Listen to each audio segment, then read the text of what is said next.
Hello, everyone. I'm Raissa, and I'm bringing you now a new podcast of the blog Softball Now. This Saturday morning in Natal, the temperature is 29 degrees Celsius, but it really feels like 30 degrees Celsius. It's only 8:30 in the morning here, but the temperature is really high. That's normal in the summer around here. Well, today to talk about this new era that is going to, it's not going, that has started with Donald Trump as the 45th President of the United States of America. And we have lots to catch up about because we have, symbolism is really important when you are in politics. You send small messages, little messages, most of them like subliminal messages. But Donald Trump is sending clear messages to everyone. But let's start talking about what the Obama administration represented to the American people, to the world, because of course, he had great opposition, as all presidents have. But everybody has to admit that he was a historic president. He was the first black man to be the president of a nation so important as the United States. So this sends a great message to everybody, to all the world, that we are equal. There's no difference about color and etc. So I have here an email that I got yesterday. No, I got on Thursday from CNN that summed up his legacy, and I'm gonna read the legacy that CNN pointed out of Obama administration. That is, first, he pulled the nation out of a great recession. Maybe people don't remember how hard things were back in 2008 because, wow, it's 9 years ago, so it's really easy for people to forget bad things. Two, his signature domestic achievement, that is Obamacare, which is Obamacare, may be in grave danger, but what it's replaced with still contains many elements of his vision for healthcare. So he really changed this way that the United States care about their citizens' health. He stood up for the rights of the LGBT community. Wow, that's the guy who was there to make gay people have the ability of getting married, because they lived together, they had families together, but they didn't have something official to prove that condition, that status that they had. He sounded the alarm on climate change, and that's a big thing coming from a president of the United States, because most of them deny this. He offered a different perspective in the nation's long-running conversation on race. I think this is the big one because he is a black president. And he gave the order to kill Osama bin Laden. Maybe people don't remember how dangerous this guy was. And this guy really shocked the world in 2001 with the Twin Towers attack. So he was the guy who could kill, or who could give the order to kill Osama bin Laden. And of course, there were problems, but let's not talk about that, as people forget the problems, the bad things. Let's talk only about the good things. But now let's focus on this new guy, Donald Trump, and all this symbolism that I said that it's important and it's really fundamental in politics. So we have some message to check up about his first day as the president. Well, first of all, he's the guy that got to in a low approval rating only 40% before he could even start working as the president.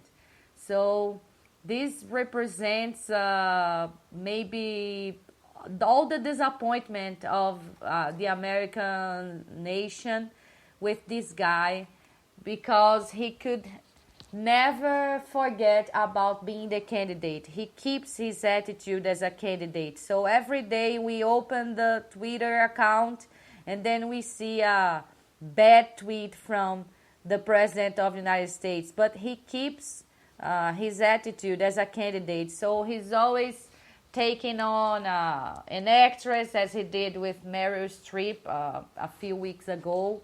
And he's taking on reporters. His first press conference was a disaster because he was trying to keep, for example, CNN out of the questions, because in his opinion, CNN is just fake news.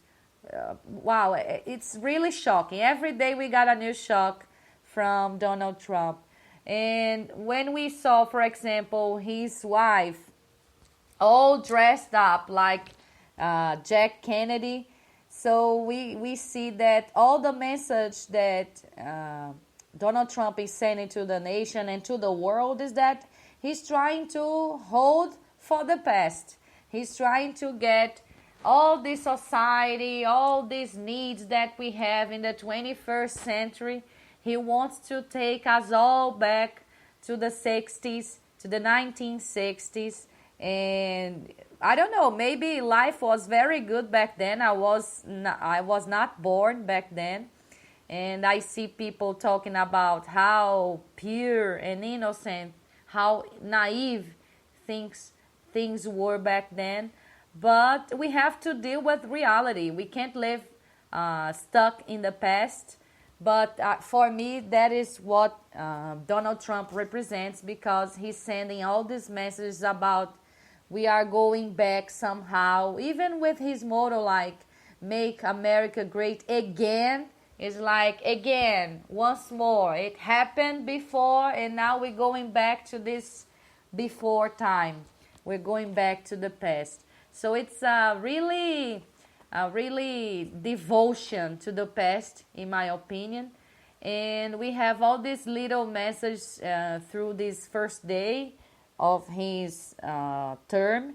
And for example, another thing that hits me a lot is that he's a guy that he's an actor, kind of an actor, because he wants to do things as he didn't do bad things before. For example, there was a moment in his speech, one of these balls that he had, that he was asking for a round of applause to Hillary Clinton, the woman that he was saying a lot of bad things about her during the campaign, and that his motto was "lock her up." He promised to the nation that he would lock Hillary Clinton up for everything that happened with the emails and etc.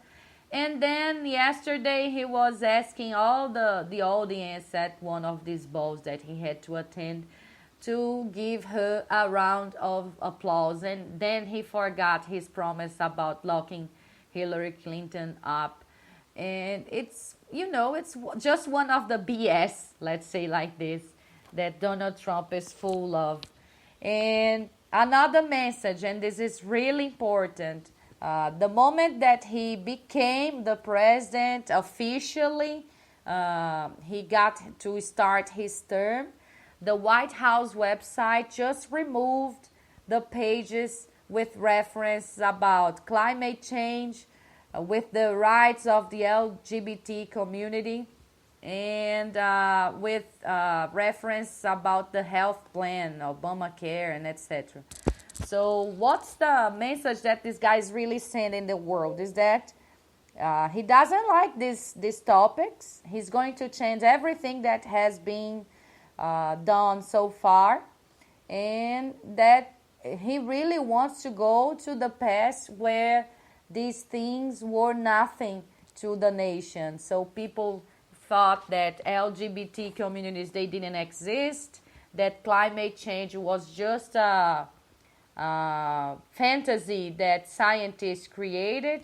Wow, it's the third year in a row that the temperature in the planet rises, and it's a record rise. And he thinks that this is just a fantasy. And of course, we have lots of controversy on this, but you can't deny this evidence that the temperature is getting higher and higher each year that goes by. And this attitude of leaving a lot of people, 20 million people, as I see, of 20 million of Americans without any care about health, their health. So I think this is the point. This new era that Donald Trump represents is just everybody getting back to the past. And if you studied geography during the 80s and 90s, that was the time that I was at school, so I studied geography a lot. Every time that I see something about this Trump administration, I get back to, like I am traveling time, because we have now Cold War back again. We have all this thing about Russia, United States and Russia fighting over a lot of things, fighting over influence in the world. And so it's really this idea that we are getting back in time. I don't like this idea because, wow, we have the past, it was good, but now we have to move on and we have to prepare for the future. It's not a good idea to prepare for the future thinking about the past as an ideal. The past is gone. The past is good, was good, but it's gone. And we have to prepare for what the future holds. But unfortunately, that's the idea that I get from what has happened during all this campaign and during all this first day of the Trump administration, is that we are getting back in time. And this is never good when we get back in time. We should focus in what is happening right now and trying to make the world a better place, but that's not the idea. And even the reference of the foreign policy of the United States in the White House page is all about America first. It's not about as let's make the world grow, let's have some money or something like that. No, it's America first. And we know that this America first just represents let's get to the 60s back again. Well, guys, that's it this morning. I don't like talking about all these politics things, but I have to do it because we had lots of protests, not only in the United States with this Trump administration, but all over the world. Even in Australia, we had protests against Trump. And it's not going to be an easy time for anyone because this president has an approving rating of 40%, doing nothing so far. We can only imagine how low he can go when he starts really trying to keep his promise of making America get back to the 60s again. So I tell you that you have a very good weekend. If you want to get back to this podcast tomorrow in Portuguese and about soccer, 10 o'clock. If you want to get back here to the podcast in Portuguese, but about other subjects on Friday at 7 p.m. And of course, this podcast in English, let's hope, talking about good things next Saturday at 8:30. All right, see you there.